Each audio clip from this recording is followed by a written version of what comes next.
नमस्कार, प्रणाम, जोहार। मैं दीपक अपने YouTube चैनल DS24 स्टडी में आपका हार्दिक स्वागत करता हूं। आज का क्लास 25वें नंबर का है। इससे पहले हम 24 वीडियो अपलोड कर चुके हैं। अगर आप देखना चाहते हैं तो नीचे डिस्क्रिप्शन बॉक्स में लिंक रहेगा, आप डायरेक्ट जाकर चेकआउट कर सकते हैं।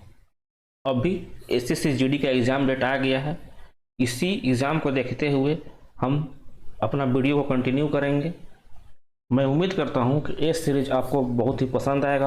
अगर पसंद आएगा तो वीडियो को लाइक कीजिएगा, चैनल को सब्सक्राइब कीजिएगा। चलिए डायरेक्ट क्वेश्चन से स्टार्ट करते हैं। क्या है पहला सवाल? कुल 85 विद्यार्थियों में से 35 ने गणित, 33 ने जीव विज्ञान लिया, जबकि 23 विद्यार्थियों ने इन दोनों विषयों में से किसी विषय का चयन नहीं किया।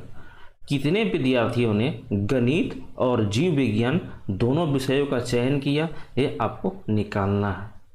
85 विद्यार्थी थे, 23 विद्यार्थी ने कोई भी सब्जेक्ट नहीं लिया, या तो फिर गणित या फिर जीव विज्ञान। तो हम क्या करेंगे कि 85 में से हम 23 घटा देंगे तो हमको क्या मिलेगा, कितना आएगा? ये आएगा 2, ये आएगा 6। ये 62 स्टूडेंट ऐसे स्टूडेंट हैं जो कि गणित पढ़ते हैं या फिर जीव विज्ञान पढ़ते हैं। मतलब कोई ना कोई सब्जेक्ट आपका चयन करेंगे, सिलेक्शन करेंगे। यहाँ पे 35 लोग गणित पढ़ते हैं और 33 लोग आपका बायोलॉजी पढ़ते हैं। इन दोनों को जोड़ दीजिए, कितना आएगा? 35 और 33 आपका आ जाएगा 8 और 6 68 आ जाएंगे। ठीक है, टोटल यहाँ पे 68 स्टूडेंट ऐसे हैं जो कि गणित और जीव विज्ञान पढ़ते हैं। लेकिन स्टूडेंट आपका टोटल 62 ही थे जो कि आपका गणित और जीव विज्ञान पढ़ते हैं। यानी 6 स्टूडेंट इसमें कॉमन है जो कि दोनों सब्जेक्ट पढ़ते हैं, गणित भी पढ़ते हैं और बायोलॉजी भी पढ़ते हैं। ठीक है, यही तो पूछा है कि कितने स्टूडेंट ऐसे हैं कि जो गणित और जीव विज्ञान दोनों विषयों का चयन करते हैं। तो ऐसे 6 स्टूडेंट थे जो कि दोनों विषय का चयन करते हैं। अगर इसका हम वेन डायग्राम बनाएं, मान लीजिए ये आपका डायग्राम गणित का हो गया और ये डायग्राम आपका बायोलॉजी का हो गया, मैथ का, और ये बायोलॉजी का।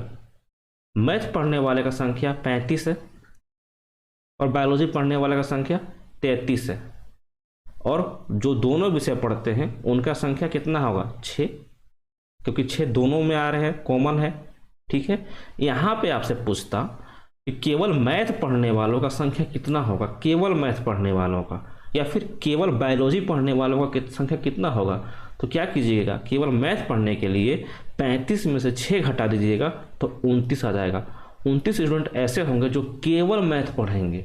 ठीक है, और 35 स्टूडेंट ऐसे हैं जो कि 29 केवल मैथ और 6 दोनों सब्जेक्ट, तो टोटल 29 6 35 मिल गए। यहाँ पे आपको 33 स्टूडेंट ऐसे हैं जो कि बायोलॉजी पढ़ते हैं और 6 ऐसे हैं जो कि दोनों सब्जेक्ट पढ़ते हैं। केवल बायोलॉजी का निकालना पड़े, 33 में से 6 कर दीजिएगा माइनस, 27 आपको मिल जाएगा। ऐसे स्टूडेंट 27 होंगे जो कि केवल बायोलॉजी पढ़ते हैं। ठीक है, नेक्स्ट क्या है? ए और बी का उम्र का गुणनफल 240 है। यदि बी की उम्र का 2 गुना ए की उम्र से 4 साल से अधिक है तो ए का उम्र क्या होगा? ए और बी का गुणनफल दिया हुआ है, ए गुना बी बराबर कितना दिया हुआ है? 240 दिया हुआ है। और आगे क्या बोला है? यदि बी की उम्र का 2 गुना, तो 2 बी कर देते हैं, बी का उम्र का 2 गुना ए की उम्र से 4 साल से अधिक कर देंगे। ए की उम्र से 4 साल से अधिक कर देंगे। ए का उम्र जितना था उसमें 4 हम जोड़ देंगे, तब ये दोनों आपका बराबर हो जाएगा।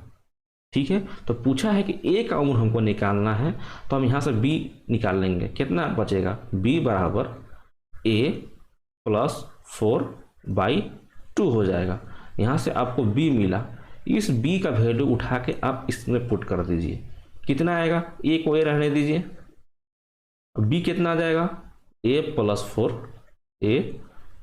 4/2 बराबर 240। तो ए को ए से गुना कीजिए, कितना आ जाएगा? ए स्क्वायर आ जाएगा प्लस ए गुना 4 बराबर, और 2 जाकर इधर मल्टीप्लाई हो जाएगा तो कितना हो जाएगा? 24 दूना 48, 480 आपको यहाँ से मिलेगा। अब यहाँ से आपको कैलकुलेट नहीं करना है। क्या करना है आपको, ऑप्शन में देखिए, यहाँ से ए का वैल्यू पुट कीजिए ऑप्शन से। अगर दोनों बराबर आ जाएगा, ए के किस वैल्यू पे दोनों बराबर आ जाएगा वही आपका आंसर आएगा। ठीक है, ए का वैल्यू ऑप्शन में मान लीजिए 18 डालते हैं हम, तो 18 का स्क्वायर 324 होता है, 324 होता है, और 18 गुने 4 72 होता है। दोनों को जोड़ेंगे तो 480 आएगा, नहीं आएगा, क्योंकि लास्ट में 6 आ रहा है, लास्ट में 0 चाहिए, तो ये आंसर नहीं होगा। 14 का स्क्वायर प्लस 56 कितना आ जाएगा, 14 का स्क्वायर 196 और 56 क्या आ रहा है, 480 क्या नहीं आ रहा है, इसीलिए ऑप्शन बी भी नहीं होगा। नेक्स्ट देखिए 16 का स्क्वायर कितना आएगा, 256 प्लस 64 क्या आ रहा है क्या, 480 नहीं आ रहा है। 20 देखिए, 20 का स्क्वायर 400 प्लस 20 गुना 4 80, यानी ए का वैल्यू आप 20 रखते हैं तो दोनों आपका बराबर आ जा रहा है। ठीक है, यानी ए का उम्र अभी कितना है, 20 वर्ष है। ठीक है, यहाँ से आपको बी का उम्र पूछता तो आप यहाँ पे पुट कर सकते थे, यहाँ पे पुट कर सकते थे, यहाँ पे पुट कर सकते हैं।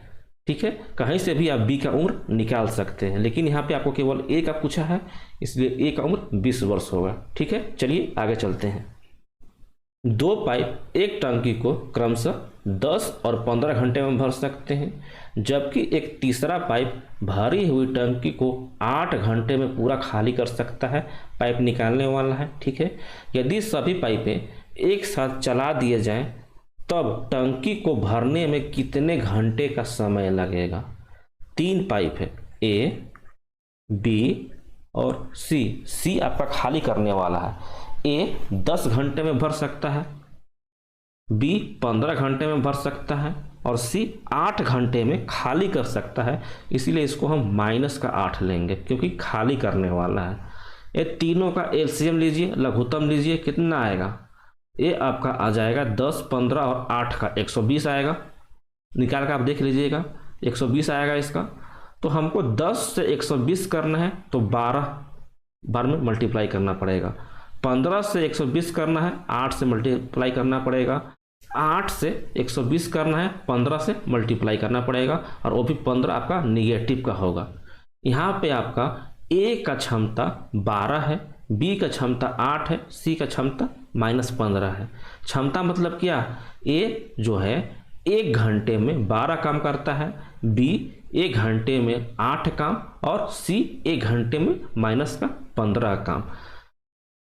तीनों मिलके 1 घंटे में कितना काम करेंगे, तो 12, 8, 20, 20 में से 15 हटा दीजिए, कितना आएगा 5। मतलब ए प्लस बी प्लस सी तीनों मिलके 1 घंटा में, 1 आवर में कितना काम करते हैं, मात्र 5 वर्क करते हैं, 5 वर्क करते हैं। तो हमको क्या निकालना है कि जो टंकी भरा हुआ होगा, मतलब 120 होगा, 120 वर्क करने के लिए तीनों मिलकर कितना समय लगाएंगे, तो 5 वर्क करने के लिए 1 घंटे, तो 120 वर्क करने के लिए कितने टाइम लगाएंगे। इसमें 24 से गुना करना पड़ता, 24 से गुना करना पड़ता 5 में, तो 120 मिलता। तो इधर भी 24 से गुना कर दीजिए, मतलब टोटल 24 घंटे आपको टोटल लगेंगे, जो कि ऑप्शन नंबर डी में दिया हुआ है। एक ट्रेन 5 सेकंड में प्लेटफॉर्म पर खड़े व्यक्ति के पास से गुजरती है और 25 सेकंड में प्लेटफॉर्म को पूर्ण रूप से पार करती है। यदि प्लेटफॉर्म की लंबाई 300 मीटर है तो ट्रेन की लंबाई क्या होगा। मान लीजिए कि ये ट्रेन है, ये आपका ट्रेन है, ठीक है। यहां पे मान लीजिए कि एक आदमी खड़ा है, आप खड़े हैं। यहां पे मान लीजिए कि प्लेटफॉर्म है, प्लेटफॉर्म है, प्लेटफॉर्म का लंबाई 300 मीटर दिया हुआ है। हम मान लेते हैं कि ट्रेन का लंबाई 100 मीटर है, ठीक है। तो ट्रेन जब भी आपको पार करेगा ना, मतलब एक आदमी को पार करेगा, तो ट्रेन केवल अपना लंबाई केवल पार करता है। याद रखिएगा, ट्रेन जब को आपको पार करेगा या फिर कोई पोल को पार करे या फिर कोई आदमी खड़ा है स्टेशन पे उसको पार करे, तो ट्रेन केवल अपना लंबाई को पार करता है, मतलब केवल x मीटर को पार करेगा, ये भी याद रखिएगा, ठीक है। लेकिन ट्रेन अगर किसी प्लेटफॉर्म को पार करे तो अपना लेंथ तो पार कर ही रहा है, साथ में प्लेटफॉर्म का लेंथ भी पार कर रहा है। तो यहाँ पे आपको x प्लस 300 मीटर एक्स्ट्रा इसको क्या करना पड़ रहा है, एक्स्ट्रा डिस्टेंस कवर करना पड़ रहा है, ठीक है। दोनों में डिफरेंस है, याद रखिएगा कि आदमी को पार करने में केवल अपना लेंथ और साथ में अगर प्लेटफॉर्म भी आ जाए तो अपना लेंथ के साथ साथ प्लेटफॉर्म का लेंथ भी पार करेगा। चलिए क्वेश्चन पे आते हैं। यहाँ पे 5 सेकंड में प्लेटफॉर्म पर खड़े व्यक्ति के पास से गुजरता है, 5 सेकंड में प्लेटफॉर्म पर खड़े व्यक्ति से, मतलब 5 सेकंड में अपना खुद का लेंथ को पार करता है। आदमी खड़ा है मतलब क्या, अपना खुद का लेंथ को पार कर रहा है ट्रेन 5 सेकंड में, और 25 सेकंड में प्लेटफॉर्म को पूर्ण रूप से पार करता है। 25 सेकंड का मतलब क्या है, अपना लेंथ तो पार कर ही रहा है, साथ में जो प्लेटफॉर्म का लेंथ है इसको भी पार कर रहा है। केवल प्लेटफॉर्म का लेंथ पार करने के लिए ट्रेन को कितना समय लगेगा, टोटल 20 सेकंड लगेगा। कैसे, 5 सेकंड में तो खुद का लेंथ और 25 सेकंड में दोनों का, अपना भी प्लेटफॉर्म का भी, तो केवल प्लेटफॉर्म का 25 में से 5 घट जाएगा तो 20 सेकंड में प्लेटफॉर्म का लेंथ को पार कर लेगा, केवल प्लेटफॉर्म का लेंथ को पार करेगा, और 25 सेकंड में अपना भी और प्लेटफॉर्म का भी, ठीक है। यहाँ पे प्लेटफॉर्म का लंबाई 300 मीटर दिया हुआ है, ये आपका डिस्टेंस है, ये आपका टाइम है, तो आपको ट्रेन का स्पीड मिल जाएगा। 300 को 20 से भाग कर दीजिएगा, 15 मीटर पर सेकेंड ट्रेन का स्पीड आपको यहाँ से मिल जाएगा। हमसे क्या पूछा है, तो ट्रेन का लंबाई क्या होगा। ट्रेन 1 सेकेंड में 15 मीटर चलती है, ठीक है, और 5 सेकेंड में अपना खुद का लेंथ को पार करती है, ठीक है। तो 15 गुने 5 करेंगे तो ट्रेन का लेंथ 75 मीटर यहाँ से आपको मिल जाएगा, जो कि ऑप्शन नंबर ए में दिया हुआ है। और कैसे कर सकते हैं इस सवाल को हम, आपको हमने बताया था कि ट्रेन का लेंथ और प्लेटफॉर्म का लेंथ दोनों को जोड़ते हैं। तो मान लीजिए कि ट्रेन का लेंथ 1 मीटर है और प्लेटफॉर्म का लेंथ 300 मीटर दिया हुआ है, बराबर ये क्या है, हम डिस्टेंस है, डिस्टेंस बराबर पता है ना, डिस्टेंस बराबर स्पीड गुना टाइम होता है। x प्लस 300 क्या है, आपका डिस्टेंस है। स्पीड आपको हम बता चुके हैं कि ट्रेन का स्पीड 15 मीटर पर सेकेंड था, 15 पुट कर दीजिए, गुना टाइम, टाइम कितना था, तो यहाँ पे डिस्टेंस आप दोनों का ले रहे हैं, ट्रेन का भी और प्लेटफॉर्म का भी, तो टाइम भी दोनों को पार करने के लिए कितना समय लेगा वही लेना है। तो दोनों को पार करने में 25 सेकंड का समय लेता है, तो 25 यहाँ पे पुट कर दीजिए। x प्लस 300 बराबर 25 गुने 15, 25 गुने 10 कीजिएगा तो 250 आएगा, और 125 और जोड़ दीजिए तो कितना आ जाएगा, 375 आ जाएगा। यहाँ से x का वैल्यू जाकर इधर माइनस कर दीजिए तो आपको x का वैल्यू मिल जाएगा, 375 में से 300 जाएगा तो 75 मीटर आपका आंसर आ जाएगा, जो कि ट्रेन का लंबाई होगा, ठीक है। Option number A. दोनों मेथड से किसी से भी कर सकते हैं, आप पे डिपेंड है। नेक्स्ट क्या है, 7/9, 14/15, 7/10 का महत्तम निकालना है, HCF निकालना है। कितना दिया हुआ है, 7/9, 14/15 और 7/10, इसका आपको महत्तम निकालना है, HCF निकालना है, मतलब हाईएस्ट कॉमन फैक्टर निकालना है। तो हम बताए थे आपको कि जब भी महत्तम निकालने के लिए बोले तो ऊपर वाले टर्म जो कि अंश में दिया हुआ है, न्यूमरेटर में दिया हुआ है, उसका आप महत्तम निकालिएगा, और नीचे वाले का जो हर में दिया है इसका आप LCM निकालिएगा, मतलब HCF बटा LCM कीजिएगा, ठीक है। ऊपर वाले टर्म का निकालिए महत्तम। महत्तम वो संख्या होता है जो सभी में कॉमन होता है, हाईएस्ट कॉमन फैक्टर। तो इसमें 7 है, 1 गुना 7, इसमें भी 7 है, 2 गुना 7, इसमें 7 ऑलरेडी है, तो इसमें कॉमन क्या आ रहा है, 7 आ रहा है। ठीक है, तो इसका HCF ऊपर वाले टर्म का आ जाएगा आपका 7, नीचे वाले टर्म का आप LCM निकालिएगा, लघुत्तम निकालिएगा, तो कितना आएगा लघुत्तम, 9, 15 और 10 का निकालिए। इसको कितना बार में जाएगा, 5 बार में डाल दे रहे हैं इसको, तो 9 का 9 होगा, ये आपका 3 बार में जाएगा, ये आपका 2 बार में जाएगा, फिर आपका 3 से डालिए, ये जाएगा आपका 3 बार में, 1 बार में, 2 बार में, मल्टीप्लाई कीजिए, 5 तिया 15 तिया 45 दूना 90, तो आपका 90 इसका LCM आ जा रहा है। ठीक है, ऐसे भी कर सकते थे, 9, 10, 15, 6, 10, 9। ठीक है, 7/90 इसका आंसर होगा, जो कि ऑप्शन नंबर डी में दिया हुआ है। चलिए यहाँ से आपका स्टार्ट हो रहा है स्ट्रेटेजी के, क्या है, भारतीय राष्ट्रीय कांग्रेस का स्थापना किसके शासनकाल में हुआ था। इंडियन नेशनल कांग्रेस का स्थापना किसके शासनकाल में हुआ था, तो लॉर्ड डॉफरिन के शासनकाल में हुआ था। भारतीय राष्ट्रीय कांग्रेस का स्थापना किसने किया था, A.O. ह्यूम ने किया था। कब किया था, 1885 में किया था। आपको स्टार्टिंग का 4 मीटिंग याद रखना है भारतीय राष्ट्रीय कांग्रेस का, कि कहाँ पे हुआ था और उसका अध्यक्ष कौन थे। तो स्टार्टिंग में जो हुआ था 85 में, 1885 में मुंबई में हुआ था, सेकेंड आपका कोलकाता में हुआ था, थर्ड वाला मद्रास में हुआ था, और फोर्थ वाला इलाहाबाद में, जिसको भी प्रयागराज बोलते हैं। 1885 वाला मुंबई में हुआ था, उसका अध्यक्ष थे आपका WC बनर्जी, WMS चंद्र बनर्जी। ठीक है, 1886 में कलकत्ता में हुआ था, दादा भाई नौरोजी उसका अध्यक्ष थे। 1887 में मद्रास में हुआ था, बदरुद्दीन तैयब जी उसका अध्यक्ष थे, पहले मुस्लिम जो कि भारतीय राष्ट्रीय कांग्रेस का अध्यक्ष बने थे, बदरुद्दीन तैयब जी। 1888 में इलाहाबाद में हुआ था, आपका जॉर्ज यूल इसका अध्यक्ष थे, प्रथम विदेशी जो कि इंडियन नेशनल कांग्रेस का अध्यक्ष बने। एग्जाम में भी पूछता है, याद रखिएगा। एक और आप याद कर सकते हैं 1929 का, जो कि लाहौर अधिवेशन हुआ था, लाहौर में हुआ था, पूर्ण स्वराज की मांग किया गया था, पंडित जवाहरलाल नेहरू इसका अध्यक्ष थे। नेक्स्ट क्या है, अशोक चक्र पाने वाली प्रथम महिला कौन थी, तो आपका थी नीरजा बनोत। नीरजा बनोत, इसके नाम पर एक मूवी भी आ चुका है जो कि था नीरजा के नाम से। ठीक है, 2016 में आया था। अनिल कपूर की बेटी क्या नाम है, सोनम कपूर इसमें मेन एक्ट्रेस थी, नीरजा नाम से उनका मूवी था। ठीक है, नीरजा बनोत को 1987 में इनको मरणोपरांत आपका अशोक चक्र मिला है। बात आ गया अशोक चक्र का,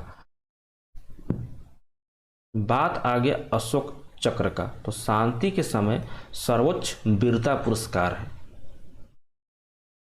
वीरता पुरस्कार 2 टाइम दिया जाता है, एक अशांति के समय मतलब युद्ध के टाइम पे, और एक शांति के समय।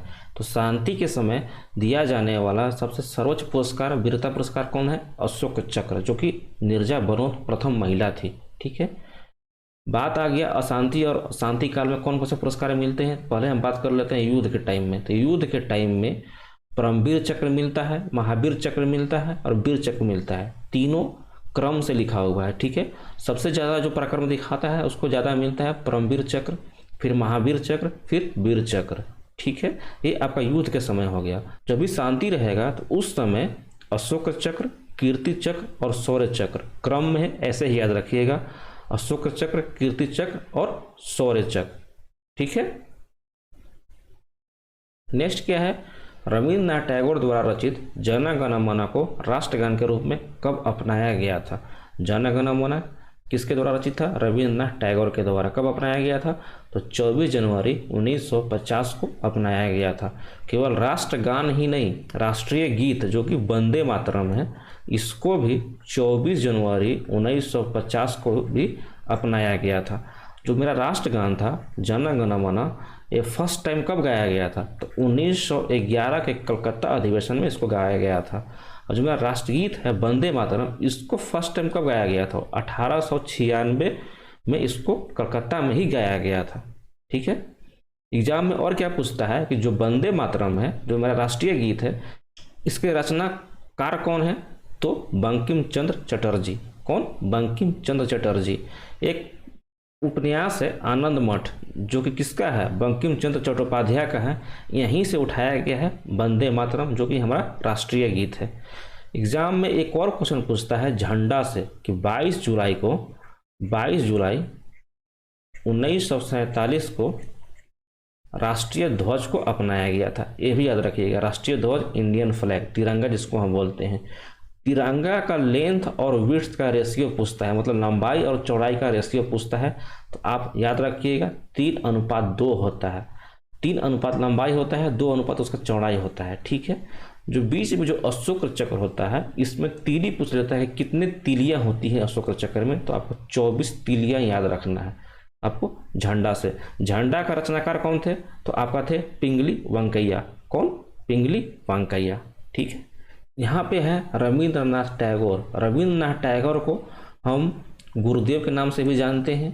1913 में फर्स्ट भारतीय थे जिनको कि नोबेल प्राइज मिला था। कौन से पुस्तक के लिए, गीतांजलि पुस्तक के लिए। इन्होंने महात्मा गांधी को महात्मा का उपाधि दिया था। चलिए आगे चलते हैं। नेक्स्ट क्या है, पत्थर से भरी कोई बोट मतलब नाव नदी में तैर रही है। यदि सारे पत्थर नदी में गिरा दिया जाए तो पानी के तल में क्या परिवर्तन होगा। एक बोट है, नदी में तैर रहा है, उसमें पत्थर भरा हुआ है, सभी के सभी पत्थर अगर हम पानी में गिरा दें तो पानी के तल में क्या परिवर्तन होगा, तो कोई परिवर्तन नहीं होगा। इससे पहले आपको हम बता चुके हैं एग्जाम्पल बर्फ़ वाला लेके। मान लीजिए कि एक कोई बाल्टी है, कोई टब है, इसमें बर्फ़ आपका तैर रहा है। अगर बर्फ़ पिघल जाए तो पानी के लेवल में क्या डिफरेंस आएगा, क्या चेंज होगा, तो यहाँ पर कोई चेंज नहीं होगा। आपको मैं बताया था कि पानी का लेवल आपका ये है, बर्फ़ तैर रहा है। ठीक है, जब बर्फ़ पिघल जाए तो कोई चेंज नहीं होगा। क्यों चेंज नहीं होगा, क्योंकि आर्किमिडीज प्रिंसिपल के अनुसार ये बर्फ़ उतना ही जगह ले रहा है, उतना ही वॉल्यूम अपना ऑक्यूपाइड कर रहा है जितना कि अपना क्या बोलते हैं, वाटर को डिस्प्लेस किया है, वाटर को हटाया है। ठीक है, आर्किमिडीज प्रिंसिपल के अनुसार। मान लीजिए कि एक टब है, सेम बर्फ़ तैर रहा है, इस पे आप 10 रुपये का सिक्का यहाँ पे रख दिए, तो अब बताइए कि जो पानी का लेवल है ऊपर जाएगा, नीचे जाएगा, या फिर कोई परिवर्तन नहीं होगा। तो यहाँ पे आप याद रखिएगा कि यहाँ पे पानी का लेवल नीचे आएगा। ठीक है, क्योंकि जब बर्फ़ पिघल जाएगा तो 10 रुपये का सिक्का नीचे चल जाएगा, तो आपका जो एक्स्ट्रा वेट था 10 रुपये के सिक्के के कारण पानी आपका ऊपर गया था। जब बर्फ़ पिघल जाएगा तो पानी का लेवल नीचे आएगा। ठीक है, 3 कंडीशन याद रखिएगा, एक नाव वाला, एक बर्फ़ वाला, एक 10 रुपये सिक्के उस पर रखा गया है, ये भी याद रखिएगा। ठीक है, चलिए आगे चलते हैं। नेक्स्ट क्या है, हाइड्रोजन बम किस अभिक्रिया पर आधारित है, तो नाभिकीय संलयन पर आधारित है, न्यूक्लियर फ्यूजन पे है। ठीक है, हाइड्रोजन बम। अगर परमाणु बम का पूछता तो क्या बताते, आपको बताना पड़ता नाभिकीय विखंडन। दोनों में डिफरेंस क्या है, नाभिकीय संलयन और नाभिकीय विखंडन पे। नाभिकीय संलयन में आपका छोटे छोटे परमाणु मिलके एक बड़ा अणु बनाते हैं। ठीक है, इसको बोलते हैं नाभिकीय संलयन। नाभिकीय विखंडन क्या होता है, एक बड़ा अणु है वो टूट जाता है छोटे छोटे परमाणु में, इसको हम नाभिकीय विखंडन बोलते हैं। परमाणु बम नाभिकीय विखंडन पे काम करता है, एटॉमिक बम। ठीक है, लेकिन जो हाइड्रोजन बम है आपका नाभिकीय संलयन पे काम करता है। यहाँ तक कि जो सूर्य का एनर्जी है वो भी आपका नाभिकीय संलयन पे ही काम करता है, आपका न्यूक्लियर फ्यूजन पे काम करता है। ठीक है, हाइड्रोजन बम में आपका जो हाइड्रोजन का जो आइसोटोप होते हैं, इसको कि हिंदी में हम समस्थानिक बोलते हैं। समस्थानिक कितने होते हैं हाइड्रोजन का, हाइड्रोजन के 3 समस्थानिक होते हैं, प्रोटियम, ड्यूटियम और ट्रिटियम। प्रोटियम में आपका जो प्रोटॉन होता है तीनों में एकक होता है, चाहे प्रोटियम हो, ड्यूटियम हो या ट्रिटियम हो, एक एक एक होता है। लेकिन चेंज कहाँ पे होता है, तो न्यूट्रॉन में चेंज होता है। न्यूट्रॉन प्रोटियम में, ट्रिटियम में 0 एक भी नहीं, ड्यूटेरियम में 1 और ट्रिटियम में 2। एग्जाम में पूछता भी है कि कौन सा ऐसा तत्व है जिसके नाभिक में एक भी न्यूट्रॉन नहीं पाया जाता है, तो वो है आपका हाइड्रोजन। और उसका कौन सा आइसोटोप, तो प्रोटियम में। कौन सा, प्रोटियम में। ठीक है, वो पता है ना कि जो नाभिक है, नाभिक के अंदर में प्रोटॉन और न्यूट्रॉन दोनों होते हैं और इलेक्ट्रॉन बाहरी कक्षा में चक्कर लगाते रहता है। ठीक है, तो नाभिक में पूछता है कि कौन सा ऐसा तत्व था जिसमें न्यूट्रॉन नहीं होता है, तो हाइड्रोजन का। किसमें? प्रोटियम में। ठीक है, हाइड्रोजन का आविष्कार किसने किया था? हेनरी कैवेंडिश ने। हाइड्रोजन सबसे हल्का तत्व है लेकिन ज्वलनशील है। ठीक है, ब्रह्मांड में सबसे ज़्यादा हाइड्रोजन पाया जाता है, उसके बाद हीलियम पाया जाता है। चलिए आगे चलते हैं। अंडों में किस प्रोटीन की अधिकता होती है? तो एल्बुमिन की अधिकता होती है। अंडा में प्रोटीन पाया जाता है, पता होगा। ठीक है, तो एल्बुमिन, इसको याद रखिएगा, डायरेक्ट क्वेश्चन है, एग्जाम में पूछते रहता है। नेक्स्ट क्या है? किस चीज़ में सबसे ज़्यादा कार्बोहाइड्रेट, प्रोटीन और वसा पाए जाते हैं?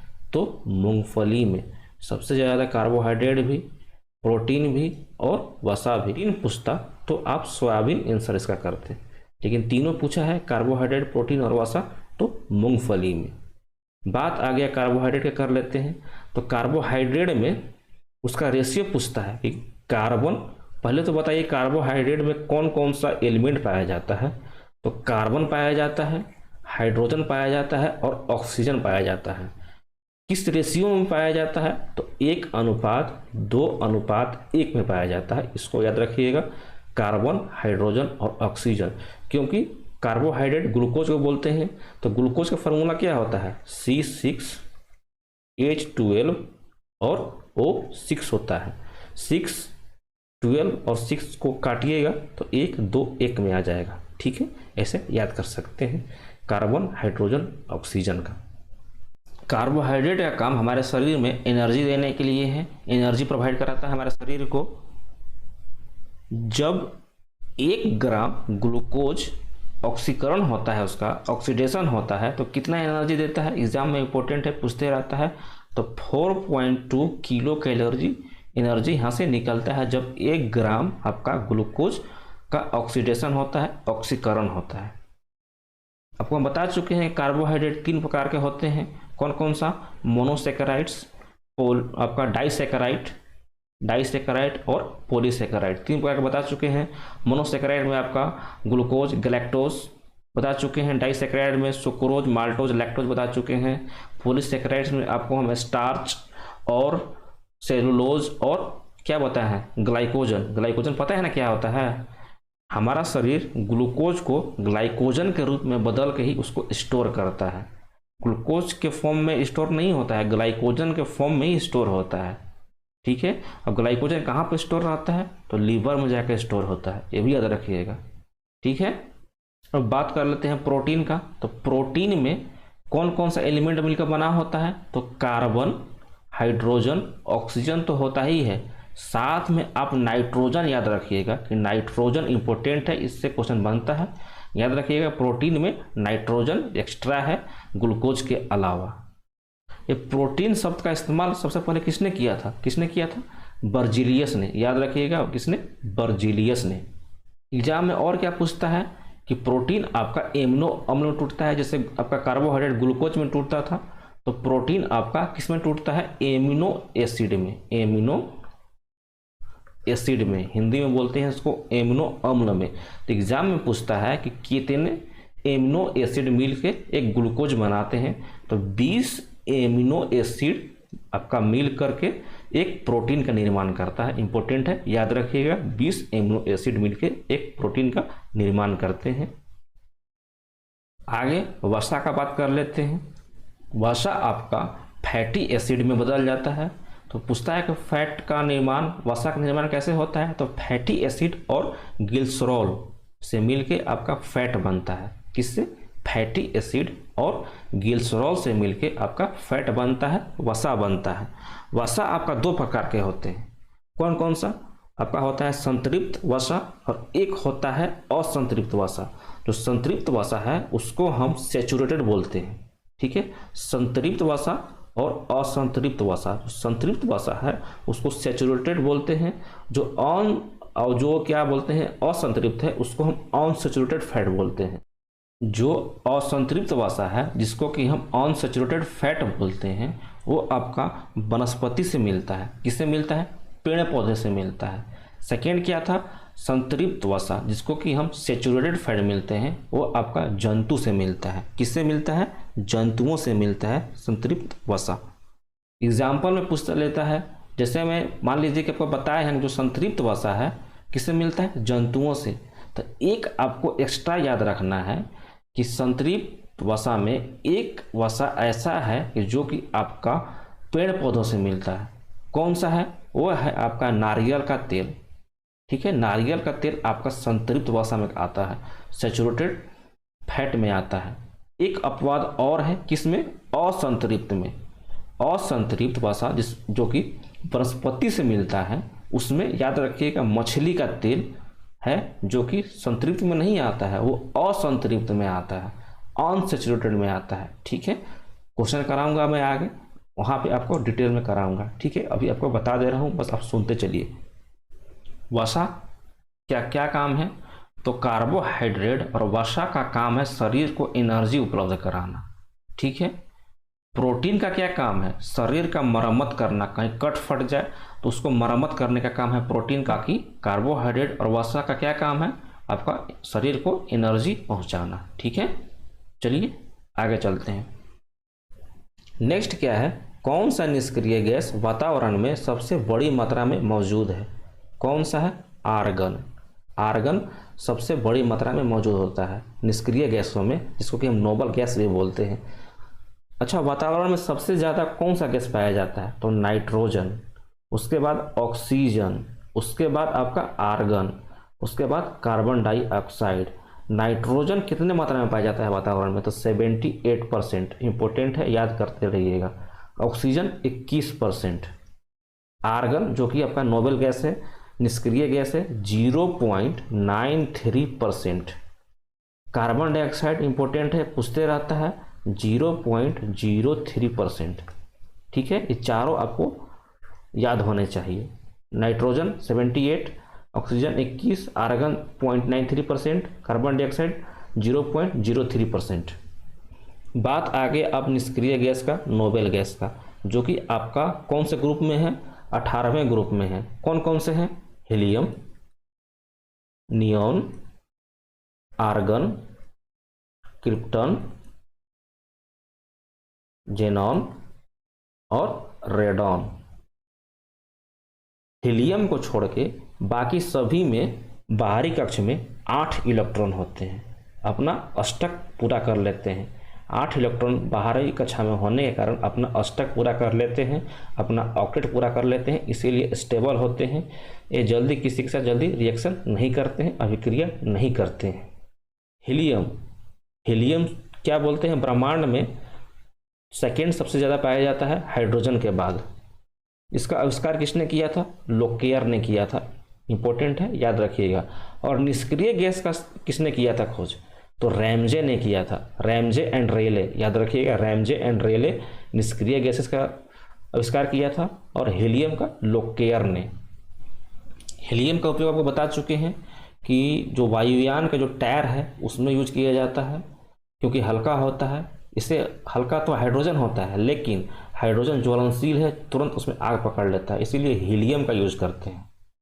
जो गुब्बारे हैं, गुब्बारे में भी हीलियम भरा जाता है। जो आपका क्या बोलते हैं, जो गोताखोर होते हैं, गोताखोर में टैंक होता है, उसमें भी ऑक्सीजन और हीलियम का मिक्स करके भरा जाता है। अस्थमा, ये जिसको दमा बोलते हैं, उनका जो टैंक में, उसमें भी ऑक्सीजन और हीलियम का गैस मिक्स करके उनको दिया जाता है, अस्थमा रोगी को, दमा के रोगी को। नियोन और आर्गन से क्या क्वेश्चन बनता है कि आपका ट्यूबलाइट में पाए जाते हैं नियोन और आर्गन। आर्गन का परसेंटेज क्या है? 0.93%, जो कि निष्क्रिय गैसों में सबसे ज़्यादा पाया जाता है। इसमें कौन सा ऐसा गैस है अक्रिय गैस में जो कि वातावरण में नहीं पाया जाता है? तो वो है आपका रेडॉन। याद रखिएगा, इंपॉर्टेंट है कि रेडॉन आपका वातावरण में नहीं पाया जाता है। जेनॉन को स्ट्रेंजर गैस भी बोलते हैं, स्ट्रेंजर गैस भी बोलते हैं। आर्गन को मैंने बताया कि बल्ब में भी भरा जाता है। बल्ब में जो फिलामेंट होता है किसका बना होता है? टंगस्टन का।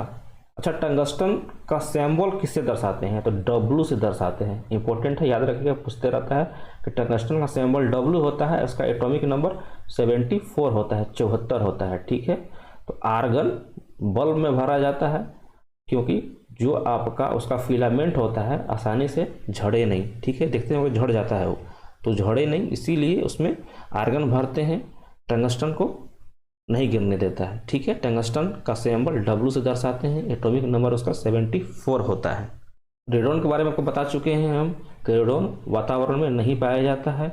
रेडॉन का इस्तेमाल रेडियोथेरेपी के लिए कैंसर के उपचार में भी किया जाता है, रेडॉन का इस्तेमाल, ठीक है। चलिए आगे चलते हैं। हर क्रिया के बराबर विपरीत प्रतिक्रिया किस नियम से जाना जाता है? तो equal and opposite reactions Newton के तीसरे नियम के अनुसार जाना जाता है। न्यूटन का तीसरा नियम का कुछ एग्जाम्पल बताइए। जैसे में जो नाव चालक होता है अपने चाबुक से पानी को पीछे करता है, नाव उसका आगे जाता है, ठीक है। जब बंदूक से गोली चलता है तो गोली आगे की ओर और बंदूक पीछे की ओर चलता है, ठीक है। और कुछ एग्जाम्पल, रॉकेट से जो धुआं निकलता है वो धुआं पीछे की निकलता है, और इस धुआं के कारण रॉकेट पे एक थ्रस्ट जनरेट होता है, एक फोर्स जनरेट होता है जो कि रॉकेट को आगे की ओर मूव कराता है, ठीक है। ये कुछ एग्जाम्पल है न्यूटन फर्स्ट लॉ के, न्यूटन थर्ड लॉ के। आपको हम न्यूटन सेकेंड लॉ और फर्स्ट लॉ का एग्जाम्पल पहले भी दे चुके हैं, आगे भी देंगे, क्योंकि थोड़ा सा वीडियो थोड़ा सा लंबा हो गया है, इसीलिए अभी बता नहीं रहे हैं आपको, क्योंकि हमको कट करना ही पड़ जाएगा, इसीलिए आपको बता भी नहीं रहे हैं। आने वाले क्लासेस में आपको हम दोबारा से बताएंगे, ठीक है। चलिए आज का क्लास हम यहीं पे समाप्त करते हैं। अगर आपको पसंद आया होगा तो लाइक कीजिएगा और चैनल सब्सक्राइब कीजिएगा, ठीक है। जय हिंद, जय भारत।